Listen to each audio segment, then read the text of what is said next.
warahmatullahi wabarakatuh. Hari ini kita ketemu lagi pada mata kuliah tentang teori peluang. Nah, kali ini kita akan membahas tentang operasi dalam kejadian. Nah, yang pertama sekali kita akan membahas tentang irisan dua kejadian. Mungkin adik-adik mahasiswa sudah sering ketemu tentang himpunan. Nah, jadi dengan menggunakan diagram Venn, kita sudah memahami bagaimana irisan kedua irisan.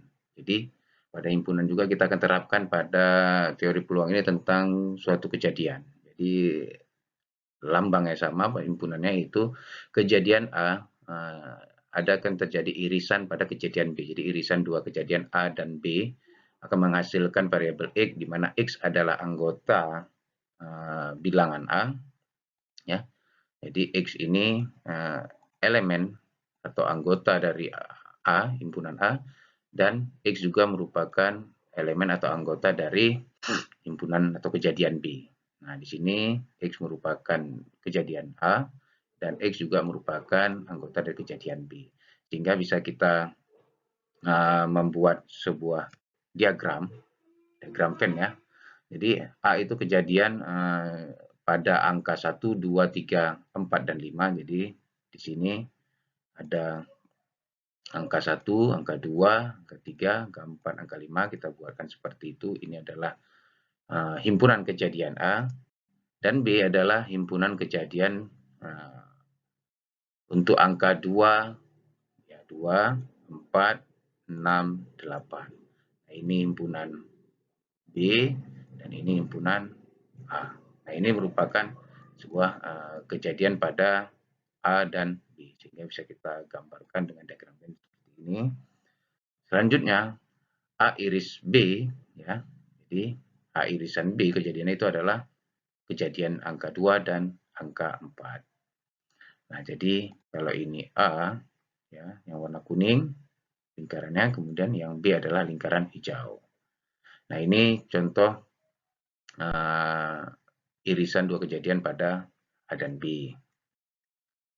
Nah, kalau kita misalkan dengan sebuah percobaan, misalnya R adalah kejadian yang dipilih secara acak untuk semua mahasiswa. Jadi baik pria yang makan di sebuah warung. Jadi ada sebuah kejadian misalnya kita akan mengambil acak untuk mahasiswa di sebuah warung sedang makan, itu adalah mahasiswa pria. Kemudian kejadian S itu adalah kejadian bahwa seorang yang dipilih adalah yang tinggal di asrama, baik pria maupun wanita. Nah, jadi kejadian atau sampel acak akan kita ambil di warung adalah pria yang sedang makan di sebuah warung. Yang kejadian S adalah mahasiswa pria dan wanita yang tinggal di asrama. Sehingga kalau irisan dua kejadian ini, maka bisa kita bukan, yaitu himpunan semua mahasiswa pria yang makan di warung tersebut dan tinggal di asrama. Jadi irisannya yaitu adalah semua pria yang makan di warung tersebut dan tinggal di asrama. Sementara wanita kan tidak ada untuk di rumah makan tersebut. Oke. Selanjutnya setelah itu ada kejadian yang saling terpisah. Nah, ini suatu kejadian yang apabila nanti kejadian di himpunan A, kemudian ada kejadian di himpunan B, tapi tidak memiliki irisan, sehingga menghasilkan himpunan kosong atau ruang hampa seperti yang sebelumnya. Ini dilambangkan dengan lingkaran ada garisnya ya. Nah, ini dia. Jadi kalau ini adalah kejadian yang terpisah yang tidak bisa diiriskan. Nah, kejadiannya seperti apa? Ini misalnya ada kejadian A itu angka 1, 3, dan 5. Kemudian kejadian B ada angka 6 dan 8. Maka bisa kita sebutkan bahwa itu tidak merupakan kejadian yang terpisah. Nah, kejadian yang terpisah ini kita coba contohkan dengan sebuah kejadian, misalnya R adalah kejadian yang dipilih secara acak untuk semua mahasiswa pria yang makan di sebuah warung. Sementara S adalah kejadian mahasiswa yang akan dipilih itu adalah mahasiswa wanita yang tinggal di asrama. Nah, kalau ini tidak bisa kita iriskan karena di sini adalah pria yang akan diambil acak di sebuah makan di ruang warung, tapi yang satu kejadian lagi itu ruang himpunannya hanya mahasiswa wanita yang tinggal di asrama. Jadi tidak ada irisan di sini, pria di sana wanita, dan ini merupakan kejadian yang saling terpisah yang tidak memiliki sebuah irisan. Sehingga bisa kita tulis kejadian R, irisan kejadian S itu adalah kejadian yang saling terpisah yang dilambangkan dengan himpunan kosong. Oke, selanjutnya ini ada tentang kejadian gabungan atau gabungan dua kejadian. Nah, kalau tadi irisan, ini gabungan. Nah, ini kejadian A digabung dengan kejadian B itu menghasilkan sebuah X, tapi X ini adalah merupakan anggota himpunan dari kejadian A dan X juga merupakan anggota himpunan dari kejadian B. Jadi kita lambangkan seperti itu.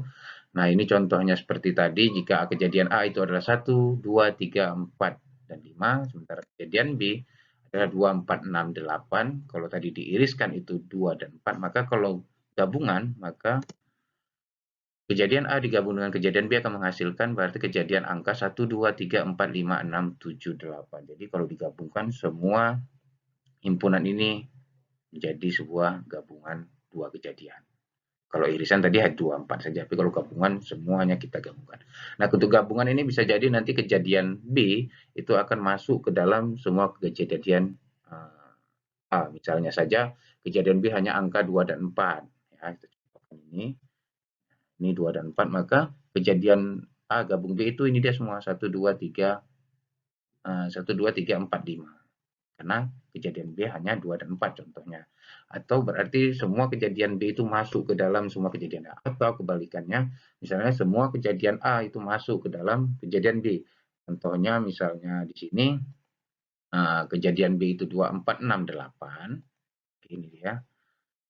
Sementara kejadian A itu hanya 2 dan 4 misalnya ya. Ini 2, 4. 1, 3, 5 itu nggak ada. Jadi seolah-olah kejadian itu hanya 2 dan 4, maka dia akan masuk ke dalam semua kejadian B. Nah, ini juga merupakan gabungan dua kejadian. Oke, kita masuk ke contoh apa namanya suatu teori peluangnya misalnya. Nah, ini misalnya R adalah kejadian yang dipilih secara acak untuk semua mahasiswa, itu baik pria dan wanita yang makan di sebuah warung. Jadi ada sebuah warung, di situ ada pria dan wanita yang makan, mahasiswa ya. Nah, kemudian kejadian S, maaf, kejadian S itu adalah mahasiswa pria yang tinggal di asrama. Nah, kalau kita gabungkan dua kejadian R dan S, maka kejadian R dan digabung dengan kejadian S itu adalah himpunan sebuah mahasiswa pria dan wanita yang makan di warung dan juga yang tinggal di asrama. Jadi digabungkan semuanya. Nah, ini contohnya untuk gabungan. Jadi kita gabungkan semua. Ada mahasiswa pria dan wanita yang makan di sebuah warung dan juga tinggal di asrama. Karena di tinggal di asrama itu ada mahasiswa pria. Nah, ini gabungan kejadian, dua kejadian ya. Baik, terakhir ini ada komplemen. Komplemen itu adalah suatu kejadian A terhadap suatu kejadian S, himpunan semua unsur S yang tidak termasuk A. Jadi, kalau ada kejadian A yang ada sebuah sampel S, kemudian ada kejadian A, tapi komplemen ini adalah himpunan atau kejadian yang bukan dari kejadian A. Komplemen A dilambangkan dengan A aksen. Jadi, kalau kejadiannya A di sebuah sampel ruang sampel S, maka nanti A aksennya itu adalah yang bukan merupakan bagian dari himpunan A. Jadi yang komplemennya ya. Nah, bagaimana tulisannya seperti ini, A aksen itu adalah hasilnya apa namanya kejadiannya itu X, maka X adalah anggota dari semua unsur S dan X itu bukan dari anggota atau bagiannya himpunan A. Jadi seperti itu. Nah, contohnya biar memahami kita akan memudahkan juga membuatkan dengan diagram Venn. Jadi kalau misalnya kita pandang sebuah ruang sampel, nah ini ada ruang sampel S, itu ada ruang sampelnya ada buku, meja, kursi, dan juga ada sepatu, gelas, piring. Jadi ada sebuah ruang sampel ini ada 6 objek, yaitu buku, meja, kursi, sepatu, gelas, dan piring. Nah, ini ada 6 objek. Maka kalau kejadian itu kita pilih nanti suatu kejadian A itu adalah buku, meja, dan kursi. Nah, ini dia. Kita lingkar. Maka komplemen A itu yang di luar dengan kejadian A adalah sepatu, gelas, dan piring. Jadi untuk komplemen berarti sepatu, gelas, dan piring karena semuanya ini merupakan elemen S tapi bukan kejadian dari A. Baik, itu bisa saya sampaikan untuk menyangkut dengan kejadian, prediksi dalam bidang kejadian ya.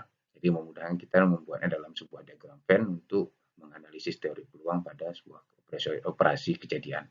Terima kasih. Saya kira assalamualaikum warahmatullahi wabarakatuh.